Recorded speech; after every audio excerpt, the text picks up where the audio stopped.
ವೀಕ್ಷಕರೆಲ್ಲರಿಗೂ ನಮ್ಮ ವಾಹಿನಿಯ ವಿಶೇಷ ಕಾರ್ಯಕ್ರಮಕ್ಕೆ ಸ್ವಾಗತ. ಇವತ್ತಿನ ಈ ವಿಡಿಯೋದಲ್ಲಿ ನಾವು ವರ್ಷ 2025ರ ಜನವರಿ ತಿಂಗಳಿನ 17 ಮತ್ತು 18ನೇ ತಾರೀಕಿನ ದಿನಗಳ ಮಿಥುನ ರಾಶಿಯ ಫಲಗಳನ್ನು ತಿಳಿದುಕೊಳ್ಳಲಿದ್ದು, ಇಲ್ಲಿ ಈ ದಿನಗಳು ಮಿಥುನ ರಾಶಿಯ ಜಾತಕದವರ ಪಾಲಿಗೆ ಹೇಗೆ ಸಾಬೀತಾಗಲಿವೆ, ಜೊತೆಗೆ ಈ ದಿನಗಳಂದು ಗ್ರಹ ನಕ್ಷತ್ರಗಳ ಸ್ಥಿತಿಗತಿಗಳು ಹೇಗಿರಲಿವೆ ಮತ್ತು ಇವುಗಳ ಪ್ರಭಾವ ಇಲ್ಲಿ ಮಿಥುನ ರಾಶಿಯ ಜಾತಕದವರ ಪಾಲಿಗೆ ಹೇಗೆ ಸಾಬೀತಾಗಲಿದೆ ಅನ್ನೋದೆಲ್ಲವನ್ನ ಇಲ್ಲಿ ವಿಸ್ತಾರ ರೂಪದಲ್ಲಿ ತಿಳಿದುಕೊಳ್ಳೋಣ. ವಿಡಿಯೋ ಪ್ರಾರಂಭಿಸುವುದಕ್ಕೂ ಮುನ್ನ ಎಂದಿನಂತೆ ನಮ್ಮ ವಿನಂತಿ ಎಂದರೆ, ನೀವಿನ್ನೂ ನಮ್ಮ ಚಾನೆಲ್ ಸಬ್ಸ್ಕ್ರೈಬ್ ಮಾಡಿಲ್ಲವೆಂದರೆ ಈ ಕೂಡಲೇ ನಮ್ಮ ಚಾನೆಲ್ ಅನ್ನು ಸಬ್ಸ್ಕ್ರೈಬ್ ಮಾಡಿ. ಜೊತೆಗೆ ನಮ್ಮೆಲ್ಲ ವಿಡಿಯೋಗಳ ನಿರಂತರ ಅಪ್ಡೇಟ್ಸ್ಗಳಿಗಾಗಿ ತಪ್ಪದೇ ಪಕ್ಕದ ಬೆಲ್ ಐಕಾನ್ ಬಟನ್ ಕೂಡ ಕ್ಲಿಕ್ ಮಾಡಿ. ನಿಮ್ಮ ಜೀವನದಲ್ಲಿಯೂ ಏನಾದರೂ ಸಮಸ್ಯೆಗಳು ಬಾಧಿಸುತ್ತಲಿದ್ದರೆ ಈ ಕೂಡಲೇ ಸ್ಕ್ರೀನ್ ಮೇಲೆ ಕಾಣ್ತಿರುವ ನಮ್ಮ ಗುರೂಜಿ ನಂಬರ್ಗೆ ಕರೆ ಮಾಡಿ ಶೀಘ್ರವೇ ಶಾಶ್ವತ ಪರಿಹಾರ ಕಂಡುಕೊಳ್ಳಿ. ವೀಕ್ಷಕರೇ, ಇಲ್ಲಿ ಮೊದಲು ಈ 2 ದಿನಗಳ ದೈನಿಕ ಫಲಗಳನ್ನು ತಿಳಿದುಕೊಳ್ಳುವುದಕ್ಕೂ ಮುನ್ನ ಈ 2 ದಿನಗಳ ಗ್ರಹ ನಕ್ಷತ್ರ ಮತ್ತು ಇಲ್ಲಿ ಉಂಟಾಗಲಿರೋ ಯೋಗಗಳ ಕುರಿತಾದ ಮಾಹಿತಿಯನ್ನ ಅರಿತುಕೊಳ್ಳೋಣ. ಮೊದಲಿಗೆ ಇಲ್ಲಿ ವರ್ಷ 2025ರ ಜನವರಿ ತಿಂಗಳಿನ 17ನೇ ತಾರೀಕಿನ ದಿನದ ಗ್ರಹ ನಕ್ಷತ್ರಗಳ ಸ್ಥಿತಿಗತಿಗಳನ್ನು ನೋಡುವುದಾದರೆ, ಜನವರಿ ತಿಂಗಳಿನ 17ನೇ ತಾರೀಕಿನ ದಿನವೂ ಶುಕ್ರವಾರದ ದಿನವಾಗಿರಲಿದ್ದು, ಇಲ್ಲಿ ಪೌಷ್ಯ ಮಾಸದ ಕೃಷ್ಣ ಪಕ್ಷದ ಚತುರ್ಥಿಯ ತಿಥಿ ಇರಲಿದೆ. ಚತುರ್ಥಿಯ ತಿಥಿಯು ಈ ದಿನದ ಮಧ್ಯರಾತ್ರಿಯವರೆಗೂ ಇರಲಿದ್ದು, ಆ ನಂತರದಲ್ಲಿ ಪಂಚಮಿಯ ತಿಥಿಯ ಪ್ರಾರಂಭಗೊಳ್ಳಲಿದೆ. ಹಾಗೆ ಈ ದಿನದ ಮಧ್ಯಾಹ್ನದ 12:45 ಮಗ ನಕ್ಷತ್ರದ ಗೋಚರವಿರಲಿದ್ದು, ಆ ನಂತರದಲ್ಲಿ ಪೂರ್ವ ಫಾಲ್ಗುಣಿ ನಕ್ಷತ್ರದ ಗೋಚರ ಪ್ರಾರಂಭಗೊಳ್ಳಲಿದೆ. ಜೊತೆಗೆ ಈ ದಿನದ ರಾತ್ರಿ 12:57 ಸೌಭಾಗ್ಯ ಹೆಸರಿನ ಯೋಗವಿರಲಿದ್ದು, ಆ ನಂತರದಲ್ಲಿ ಶೋಭನ ಹೆಸರಿನ ಯೋಗದ ಪ್ರಾರಂಭಗೊಳ್ಳಲಿದೆ. ಇನ್ನು ಚಂದ್ರದೇವನು ಈ ದಿನದಂದು ಸಿಂಹ ರಾಶಿಯಲ್ಲಿ ಗೋಚರಿಸಲಿದ್ದು, ಇಲ್ಲಿ ಸೂರ್ಯದೇವನು ಮಕರ ರಾಶಿಯಲ್ಲಿ ವಿರಾಜಮಾನನಾಗಿರಲಿದ್ದಾನೆ. ಈ ದಿನದಂದು ಅಭಿಜಿತ ಮುಹೂರ್ತವು ಮಧ್ಯಾಹ್ನದ 12:07 ಹಿಡಿದು ಮಧ್ಯಾಹ್ನದ 12:53 ಇರಲಿದೆ. ಇದರ ನಂತರದಲ್ಲಿ ಜನವರಿ ತಿಂಗಳಿನ 18ನೇ ತಾರೀಕಿನ ದಿನದ ಗ್ರಹ ನಕ್ಷತ್ರ ಮತ್ತು ಯೋಗಗಳ ಕುರಿತಾದ ಮಾಹಿತಿಯನ್ನ ತಿಳಿದುಕೊಳ್ಳುವುದಾದರೆ, ಜನವರಿ ತಿಂಗಳಿನ 18ನೇ ತಾರೀಕಿನ ದಿನವೂ ಶನಿವಾರದ ದಿನವಾಗಿರಲಿದ್ದು, ಇಲ್ಲಿಯೂ ಕೂಡ ಪೌಷ್ಯ ಮಾಸದ ಕೃಷ್ಣ ಪಕ್ಷದ ಪಂಚಮಿಯ ತಿಥಿ ಇರಲಿದೆ. ಪಂಚಮಿಯ ತಿಥಿಯು ಈ ದಿನದ ರಾತ್ರಿಯವರೆಗೂ ಇರಲಿದ್ದು, ಆ ನಂತರದಲ್ಲಿ ಷಷ್ಠಿಯ ತಿಥಿಯ ಪ್ರಾರಂಭಗೊಳ್ಳಲಿದೆ. ಹಾಗೆ ಈ ದಿನದ ಮಧ್ಯಾಹ್ನದ 2:51 ಪೂರ್ವ ಫಾಲ್ಗುಣಿ ನಕ್ಷತ್ರದ ಗೋಚರವಿರಲಿದ್ದು, ಆ ನಂತರದಲ್ಲಿ ಉತ್ತರ ಫಾಲ್ಗುಣಿ ನಕ್ಷತ್ರದ ಗೋಚರ ಪ್ರಾರಂಭಗೊಳ್ಳಲಿದೆ. ಇನ್ನು ಚಂದ್ರದೇವನು ಈ ದಿನದಂದು ಕೂಡ ಸಿಂಹ ರಾಶಿಯಲ್ಲಿ ಗೋಚರಿಸಲಿದ್ದು, ಇಲ್ಲಿ ಸೂರ್ಯದೇವನು ಕೂಡ ಈ ದಿನದಂದು ಮಕರ ರಾಶಿಯಲ್ಲಿ ವಿರಾಜಮಾನನಾಗಿರಲಿದ್ದಾನೆ. ವೀಕ್ಷಕರೇ, ಇದು ಈ 2 ದಿನಗಳ ಗ್ರಹ ನಕ್ಷತ್ರ ಮತ್ತು ಯೋಗಗಳ ಕುರಿತಾಗಿರುವ ಮಾಹಿತಿಯಾಗಿದ್ದು, ಈ ಮಾಹಿತಿಯನ್ನೇ ಆಧರಿಸಿ ಈಗ ಈ ದಿನಗಳ ಮಿಥುನ ರಾಶಿಯ ಫಲಗಳನ್ನು ನೋಡೋಣ. ಮೊದಲಿಗೆ ಇಲ್ಲಿ ಜನವರಿ ತಿಂಗಳಿನ 17ನೇ ತಾರೀಕಿನ ದಿನದ ಮಿಥುನ ರಾಶಿಯ ಫಲಗಳನ್ನು ತಿಳಿದುಕೊಳ್ಳುವುದಾದರೆ, ಈ ದಿನದಂದು ಚಂದ್ರದೇವನು ಸಿಂಹ ರಾಶಿಯ ಮೂಲಕ ನಿಮ್ಮ ತೃತೀಯ ಭಾವದಲ್ಲಿ ಗೋಚರಿಸಲಿದ್ದಾನೆ. ಹೀಗಾಗಿ ಇಲ್ಲಿ ಮೊಟ್ಟ ಮೊದಲಿಗೆ ನಿಮ್ಮ ಭೌತಿಕ ಸುಖದಲ್ಲಿ ವೃದ್ಧಿ ಉಂಟಾಗಲಿದೆ. ಈ ದಿನದಂದು ನಿಮ್ಮ ಮನೆಗೆ ದುಬಾರಿಯೂ ಮತ್ತು ಬೆಲೆ ಬಾಳುವ ವಸ್ತುಗಳ ಆಗಮನವಾಗಲಿದೆ. ಇಲ್ಲಿ ನಿಮ್ಮ ಸುಖಕ್ಕೆ ಸಂಬಂಧಿತ ಶುಭ ಪರಿಣಾಮಗಳ ಪ್ರಾಪ್ತಿ ಉಂಟಾಗಲಿದೆ. ಖರೀದಿ ಸಂಬಂಧವೂ ಈ ಸಮಯ ವಿಶೇಷವಾಗಿ ಸಾಬೀತಾಗಲಿದೆ. ಇಲ್ಲಿ ಆಭರಣಗಳ ಖರೀದಿ, ಹೊಸ ಬಟ್ಟೆಗಳ ಖರೀದಿ ಸಂಬಂಧ ನೀವು ಮುಂದಾಗಬಹುದಾಗಿದೆ. ಜೊತೆಗೆ ಇಲ್ಲಿ ಮನೆ ವಾಹನ ಖರೀದಿ ಸಂಬಂಧವೂ ವಿಶೇಷ ಚರ್ಚೆ ಕುಟುಂಬದಲ್ಲಿ ಉಂಟಾಗಲಿದೆ. ಈ ಎಲ್ಲದರ ಜೊತೆಗೆ ಈ ದಿನದಂದು ನಿಮಗೆ ನಿಮ್ಮ ಜನ್ಮಭೂಮಿಯಿಂದಲೂ ವಿಶೇಷ ಲಾಭದ ಪ್ರಾಪ್ತಿ ಉಂಟಾಗಲಿದೆ. ಇಲ್ಲಿ ನಿಮಗೆ ನಿಮ್ಮ ಜನ್ಮಭೂಮಿಗೆ ಸಂಬಂಧಿತ ದೊಡ್ಡ ಖುಷಿಯ ಸಮಾಚಾರ ನಿಮ್ಮಲ್ಲಿ ಆಶ್ಚರ್ಯವನ್ನು ಉಂಟು ಮಾಡಲಿದೆ. ಈ ವಿಶೇಷ ದಿನದಂದು ನಿಮ್ಮ ನಡೆ ನುಡಿಯಲ್ಲಿಯೂ ಪ್ರಖರತೆ ಇರಲಿದೆ. ಪ್ರವೃತ್ತಿಯಲ್ಲಿ ಸಾಹಸ ಕಂಡು ಬರಲಿದೆ. ಜಟಿಲ ಕಾರ್ಯಗಳನ್ನು ಸಹ ನೀವು ಸುಲಭಕ್ಕೆ ನೆರವೇರಿಸುವ ಅವಕಾಶ ಹೊಂದಿರಲಿದ್ದೀರಿ.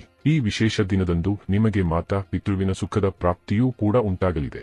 ಹಾಗೆ ಇಲ್ಲಿ ನಿಮ್ಮ ಸಂಗಾತಿಯ ಮನೆಯ ಕಡೆಯವರೊಂದಿಗಿನ ಸಂಬಂಧದಲ್ಲಿಯೂ ಮಧುರತೆ ಕಂಡು ಬರಲಿದೆ. ವಿಶೇಷ ರೂಪದಲ್ಲಿ ನಿಮಗೆ ನಿಮ್ಮವರ ಸಹಕಾರ ಲಭಿಸುವುದು ಹಲವು ಯೋಜನೆಗಳಲ್ಲಿ ಉತ್ತಮ ಲಾಭ ಹೊಂದಲು ಸಹ ಸಾಧ್ಯವಾಗಿಸಲಿದೆ. ಈ ಸಮಯಾವಧಿಯಲ್ಲಿ ಕರ್ಮ ಸಂಬಂಧಿಯೂ ನಿಮಗೆ ಉತ್ತಮ ಫಲಗಳ ಪ್ರಾಪ್ತಿ ಉಂಟಾಗಲಿದೆ. ಇಲ್ಲಿ ಕರ್ಮಹೀನರು ಕೂಡ ಕೆಲಸ ಕಾರ್ಯಗಳಲ್ಲಿ ತೊಡಗಿಕೊಳ್ಳಲಿದ್ದಾರೆ. ಇಲ್ಲಿ ನಿಮಗೆ ಬಹುತೇಕ ಶುಭ ಫಲಗಳ ಪ್ರಾಪ್ತಿ ಉಂಟಾಗಲಿದೆ. ವಿಶೇಷವಾಗಿ ಇಲ್ಲಿ ನಿಮ್ಮ ವ್ಯಾಪಾರದಲ್ಲಿ ಉನ್ನತಿಯ ಫಲಗಳು ಲಭಿಸಲಿವೆ. ಇಲ್ಲಿ ಗ್ರಾಹಕರನ್ನ ನೀವು ನಿಮ್ಮತ್ತ ಸೆಳೆದುಕೊಳ್ಳುವಲ್ಲಿಯೂ ಸಫಲರಾಗಲಿರುತ್ತೀರಿ. ಇಲ್ಲಿ ನಿಮ್ಮ ವ್ಯಾಪಾರದಲ್ಲಿ ಲಾಭದಾಯಕ ಸ್ಥಿತಿಯ ನಿರ್ಮಾಣವಾಗಲಿದ್ದು, ಹೀಗಾಗಿ ಇಲ್ಲಿ ನೀವು ಹೂಡಿಕೆ ಮತ್ತು ಪರಿವರ್ತನೆಗೂ ಮುಂದಾಗಬಹುದಾಗಿದೆ. ಇಲ್ಲಿ ಹೊಸ ವ್ಯಾಪಾರ ಸಂಬಂಧಿಯೂ ಸಮಯ ಸೂಕ್ತವಾಗಿರಲಿದ್ದು, ಇಲ್ಲಿ ನಿಮ್ಮವರ ಸಹಕಾರದಿಂದ ನೀವು ಹೊಸ ವ್ಯಾಪಾರ ವಹಿವಾಟಿನ ಪ್ರಾರಂಭ ಮಾಡಬಹುದಾಗಿದೆ. ಇಲ್ಲಿ ನೌಕರಸ್ಥ ಜಾತಕದವರು ಕೂಡ ತಮ್ಮ ಜವಾಬ್ದಾರಿಗಳನ್ನು ಉತ್ತಮ ರೀತಿಯಲ್ಲಿ ನಿಭಾಯಿಸಲಿದ್ದು, ಉತ್ತಮ ಸಮಯದ ಪ್ರಾಪ್ತಿ ಉಂಟಾಗಲಿದೆ. ಇಲ್ಲಿ ಸರ್ಕಾರಿ ನೌಕರಿಯ ಯೋಗಗಳು ಕೂಡ ಪ್ರಬಲವಾಗಿರಲಿದ್ದು, ಇಲ್ಲಿ ಯಾವುದಾದರೂ ಪರೀಕ್ಷೆ ಅಥವಾ ಸಂದರ್ಶನ ಬರುತ್ತದೆಯಾದರೆ ಖಂಡಿತ ಇಚ್ಛಿತ ಫಲಗಳ ಪ್ರಾಪ್ತಿ ಉಂಟಾಗಲಿದೆ. ಇಲ್ಲಿ ನೌಕರಸ್ಥ ಜಾತಕದವರಿಗೆ ಇನ್ಕ್ರಿಮೆಂಟ್, ಪ್ರಮೋಷನ್ ಭಾಗ್ಯ ಲಭಿಸಲಿದ್ದು, ಧನಾಗಮನದ ಯೋಗವೂ ಕೂಡ ಪ್ರಬಲವಾಗಿರಲಿದೆ. ಇಲ್ಲಿ ಅಚಾನಕ್ಕಾಗಿ ಏನಾದರೊಂದು ಘಟನೆ ಘಟಿಸಲಿದ್ದು, ಹೀಗಾಗಿ ಇಲ್ಲಿ ನಿಮ್ಮ ಮನಸ್ಸು ಸಾಕಷ್ಟು ಉತ್ಸಾಹಿತಗೊಳ್ಳಬಹುದಾಗಿದೆ. ಇನ್ನು ಇದರ ನಂತರದಲ್ಲಿ ಜನವರಿ ತಿಂಗಳಿನ 18ನೇ ತಾರೀಕಿನ ದಿನದ ಕುರಿತಾಗಿ ನೋಡುವುದಾದರೆ, ಈ ದಿನದಂದು ಕೂಡ ಚಂದ್ರದೇವನು ಸಿಂಹ ರಾಶಿಯ ಮೂಲಕ ನಿಮ್ಮ ತೃತೀಯ ಭಾವದಲ್ಲಿಯೇ ಗೋಚರಿಸಲಿದ್ದಾನೆ. ಹೀಗಾಗಿ ಈ ದಿನದಂದು ನೀವು ಕರ್ಮಠರಾಗಿ ಕಂಡು ಬರಲಿದ್ದೀರಿ. ಇಲ್ಲಿ ನೀವು ನಿಮ್ಮ ತೇಜ, ಗತಿ ಮತ್ತು ಚತುರತೆಯಿಂದ ನಿಮ್ಮ ವ್ಯಾಪಾರ ಮತ್ತು ನೌಕರಿಯಲ್ಲಿ ಲಾಭವನ್ನು ಪಡೆದುಕೊಳ್ಳಬಲ್ಲವರಾಗಿ ಕಂಡು ಬರಲಿದ್ದೀರಿ. ಇಲ್ಲಿ ನಿಮ್ಮ ಪಾಲಿಗೆ ಕೆಲಸ ಕಾರ್ಯಗಳು ಅಧಿಕವಾಗಿರಲಿವೆಯಾದರೂ ಕೆಲಸ ಕಾರ್ಯ ನಿರ್ವಹಿಸಬಲ್ಲ ಕ್ಷಮತೆಯೂ ಕೂಡ ಈ ದಿನ ಖಂಡಿತ ಅಧಿಕವಾಗಿರಲಿದೆ.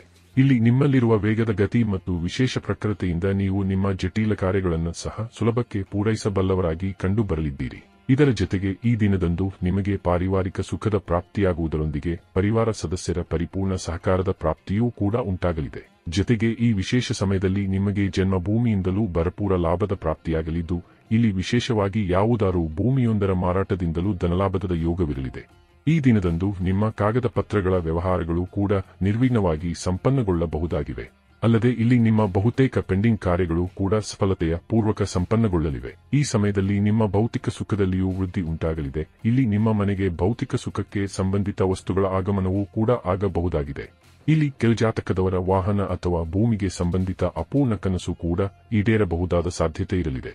ಇಲ್ಲಿ ಸಮಯ ಅತ್ಯಂತ ಸುಂದರವಾಗಿ ರೂಪುಗೊಳ್ಳಲಿದ್ದು, ಇಲ್ಲಿ ನಿಮ್ಮ ಸಂಬಂಧಗಳು ಕೂಡ ಇತರರೊಡನೆ ಮಧುರವಾಗಿ ಕಂಡು ಬರಲಿವೆ. ವಿಶೇಷವಾಗಿ ಇಲ್ಲಿ ನಿಮ್ಮ ಕರ್ಮ ಕ್ಷೇತ್ರವೂ ಸೇರಿದಂತೆ ಮನೆ ಪರಿವಾರದಲ್ಲಿನ ಸ್ತ್ರೀಯರೊಂದಿಗೂ ಮಧುರ ಸಂಬಂಧ ನಿಮ್ಮದಾಗಿರಲಿದೆ.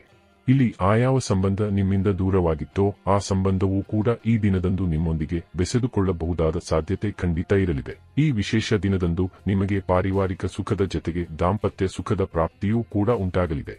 ಇಲ್ಲಿ ನಿಮ್ಮ ಸಂಗಾತಿಯೊಂದಿಗೆ ನೀವು ಉತ್ತಮ ಸಮಯವನ್ನು ಸಹ ವ್ಯತೀತ ಮಾಡಬಲ್ಲವರಾಗಿ ಕಂಡು ಬರಲಿದ್ದೀರಿ. ವಿಶೇಷ ರೂಪದಲ್ಲಿ ನಿಮಗೆ ಇಲ್ಲಿ ನಿಮ್ಮ ಸಂಗಾತಿಯ ಭರಪೂರ ಸಹಕಾರ ಲಭಿಸಲಿದೆ.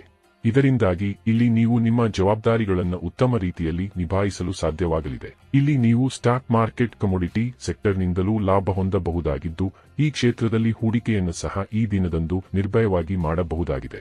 ಇನ್ನು ಆರೋಗ್ಯ ಸಂಬಂಧಿಯೂ ಈ ಸಮಯ ಉತ್ತಮವಾಗಿರಲಿದ್ದು, ಇಲ್ಲಿ ದೈಹಿಕ ಮತ್ತು ಮಾನಸಿಕ ಸದೃಢತೆ ಖಂಡಿತ ನಿಮ್ಮದಾಗಿರಲಿದೆ. ಒಟ್ಟಾರೆಯಾಗಿ ಇಲ್ಲಿ ಈ 2 ದಿನಗಳು ನಿಮ್ಮ ಪಾಲಿಗೆ ಲಾಭದಾಯಕವಾಗಿ ಸಾಬೀತಾಗಲಿದ್ದು, ತಪ್ಪದೇ ಈ ಸಮಯದ ಸದುಪಯೋಗ ಪಡೆದುಕೊಳ್ಳಬೇಕಾಗುವುದು. ಇನ್ನು ಈ 2 ದಿನಗಳಂದು ನೀವು ಬೆಳಗ್ಗೆ ಎದ್ದ ನಂತರ ಭಗವಾನ ಶಿವನ ಆರಾಧನೆ ಮಾಡುವುದು, ಜೊತೆಗೆ ಕೇಸರಿಯ ಚಂದನ ಮತ್ತು ಜೇನಿನ ಮೂಲಕ ಶಿವಲಿಂಗುವಿನ ಅಭಿಷೇಕ ಮಾಡುವುದು ಉತ್ತಮವಾಗಿರಲಿದ್ದು, ಇದರಿಂದಾಗಿ ಈ ದಿನಗಳು ಹೆಚ್ಚು ಸಮೃದ್ಧಿಯನ್ನು ಹೊತ್ತು ಬರಲಿವೆ. ವೀಕ್ಷಕರೇ, ಇದು ಈ 2 ದಿನಗಳ ಮಿಥುನ ರಾಶಿಯ ಫಲಗಳ ಸಂಪೂರ್ಣ ಮಾಹಿತಿ. ಈ ಮಾಹಿತಿ ನಿಮಗೆ ಇಷ್ಟವಾದರೆ ದಯವಿಟ್ಟು ವಿಡಿಯೋವನ್ನು ಲೈಕ್ ಮತ್ತು ಶೇರ್ ಮಾಡಿ.